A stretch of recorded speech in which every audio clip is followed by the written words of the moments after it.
pibais, amor pequeno mata agora.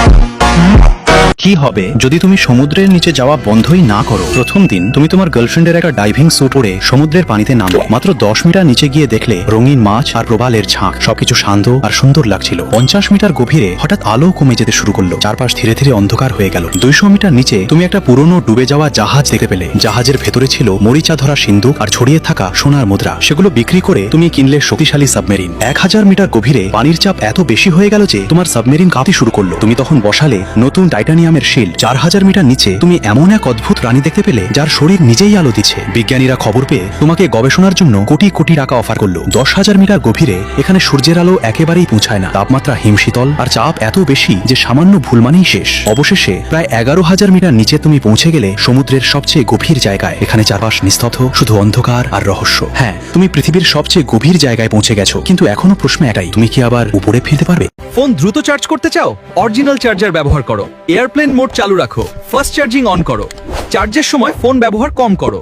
Phone বেশি গরম হচ্ছে? ভারী অ্যাপ বন্ধ করো। ব্রাইটনেস কমাও। চার্জের সময় ব্যবহার কম করো। কভার খুলে ঠান্ডা জায়গায় রাখো। এখন তোমার ফোন থাকবে সেফ আর কুল। ওই দেখো জান, কালো কুকুরটা কচু বনে হিসু করছে। আমি হিসু তো কি হয়েছে? আমি মানুষ নাকি যে টয়লেটে গিয়ে হিসু করতে হবে? বউজান তাড়াতাড়ি পলাও, কালো কুকুরটা আমাদের পিছনে লাগছে। আর কখনো আমার হিসু করা দেখবে তোরা? কি? ওটা কথা বলছে কেন? কি জানি, শুধু দৌড়া। হ্যাঁ, আমি কথা বলি আর তোমরা গোপনে দেখেছে। এটা কোনো কুকুর? আজকে বেঁচে গেলাম কালো কুকুরটা। একটা জীবিত কুকুরকে আপনি যখন হিংস্র কুমিরের সামনে তার পায়ে রশি বেঁধে পুকুর পাড়ে বেঁধে রাখেন, এর চাইতে নির্মমতা আর কি হতে পারে? আমি ভিডিওতে দেখলাম যে কুকুরটা বারবার মানুষের দিকে তাকিয়ে রয়েছে, ফ্যাল করে, যে কেউ আমাকে একজন হয়তো সাহায্য করবে।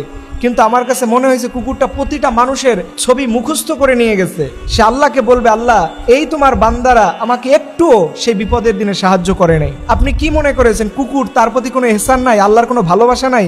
হাদিসে এসেছে, মাল্লা ইয়ারহামু লা ইউরহাম, যে ব্যক্তি দয়া করবে না তার প্রতি আল্লাহর দয়া থাকবে না। দেখেন, অনেকে বলতেছেন যে কুকুরটা পাগল।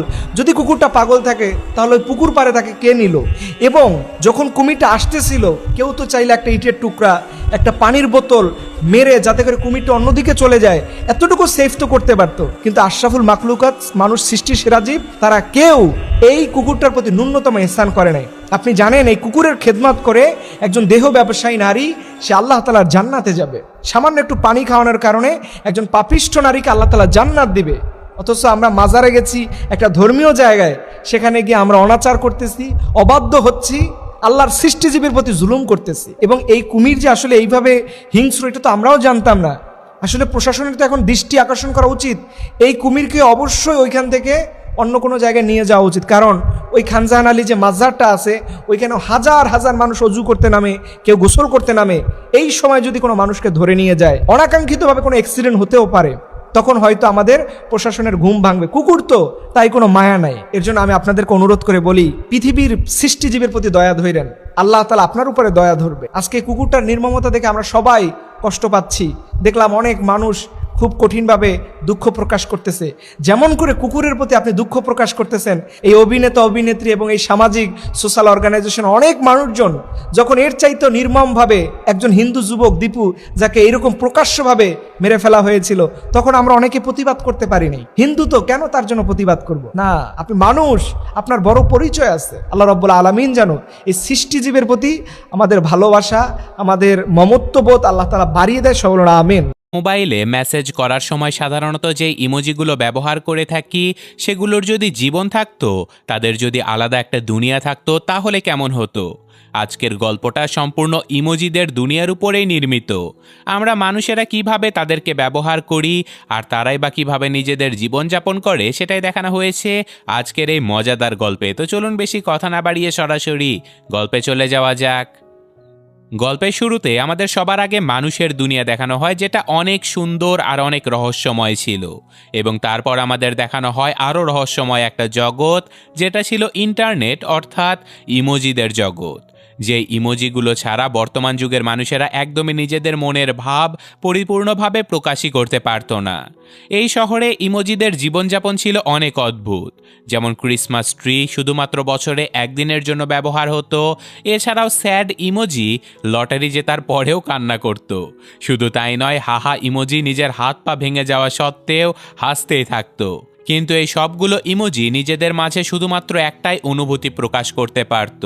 কিন্তু আজকের গল্পের মেইন ইমোজি, যার নাম ছিল জিন, সে একমাত্র এই জগতে নিজের ভেতরে হাসি, কান্না, ভালোবাসা, এমনকি রাগের সকল অনুভূতিগুলো লালন করতে পারত।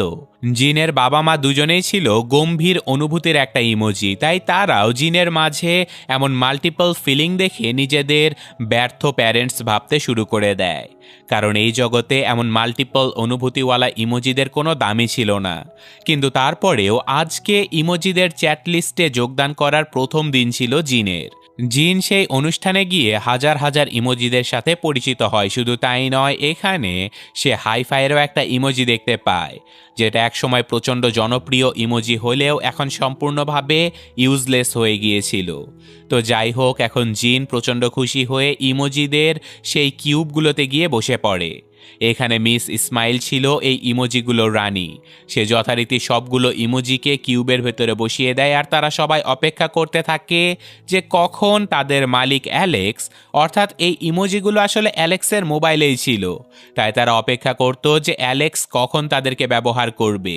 আর সৌভাগ্যবশত মানুষের দুনিয়াতে থাকা অ্যালেক্স সত্যি সত্যি প্রথমবারের মতো জিনকেই সিলেক্ট করে ফেলে।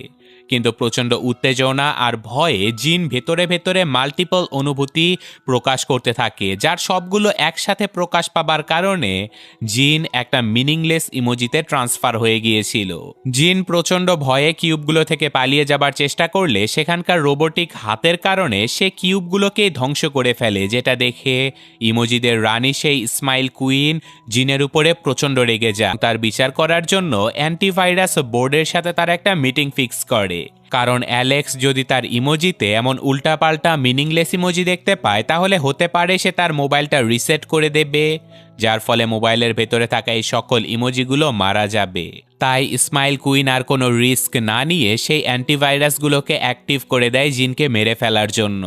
তবে এই অ্যান্টিভাইরাস রোবটগুলো জিনকে মারার আগে সে সেখান থেকে পালিয়ে যেতে সক্ষম হয়। আর অপরদিকে আমাদের সেই হাইফাই ইমোজিকে দেখানো হয় যে কিনা নতুনভাবে ইউজ হবার জন্য কোনো রকমে সেই ইমোজিদের পার্টিতে ঢুকে পড়ে। এই মুখোশটা ছিল পুরো জাদুর মতো, মুখে দিলেই মানুষকে দেখতে ঠিক গরুর মতো মনে হতো। ছেলেটা আরামে শুয়েছিল, ঠিক তখনই তার বাবা সেখানে আসে।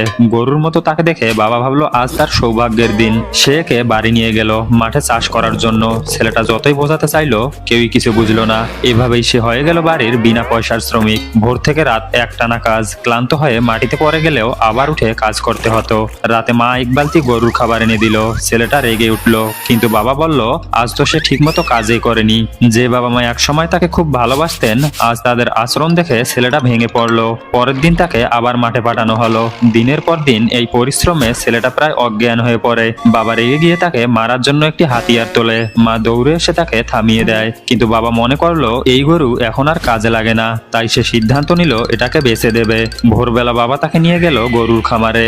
অত্যন্ত কম দামে তাকে বিক্রি করে দিল। ছেলেটা ভয় পেয়ে বাবাকে ডাকলো, কিন্তু বাবা একবারও ফিরে তাকালো না, নির্দয়ভাবে চলে গেল। হঠাৎ ছেলেটা দড়ি ছিঁড়ে পালালো, বাবার দিকে দৌড় দিল, কিন্তু কঠিন শর্ত, বাবা তাকে চিনতেই পারলো না। এদিকে খামারের লোকেরা তাকে তাড়া করছে। ছেলেটা পাহাড়ের দিক দৌড়াতে লাগলো। পথ আটকাতে একটি বড় গাছ ফেলে দিল, কিন্তু তাতেও থামলো না। তাই সে দৌড়াতে দৌড়াতে পাহাড়ের চূড়ার দিকে উঠতেই থাকলো।